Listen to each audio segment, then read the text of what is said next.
مجتمعنا قاسي. لو مرة يعيرك صاير لي هسه أديب، مو انت اللي كنت كذا وكذا وكذا. لو يسقطك لأن العين ما تحب الأرجح منها ويريد النجاح إله مو إلك، فشي يسوي؟ سقطك، يقوم يحكي عليك. لو يحاربك ما يخليك أبدا تبدع.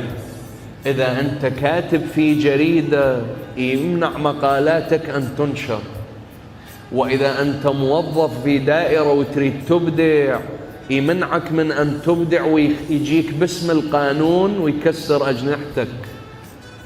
وإذا أنت شيخ عشيرة تريد أن تبتكر نظاما جديدا للعشائر يتماشى مع القرن 21، تفاجأ بموجة وسيل عارم من الانتقادات لك. قاسي مجتمعنا والله ما أخفيكم. يعني مو العفو أقول هذا الكلام يعني أنا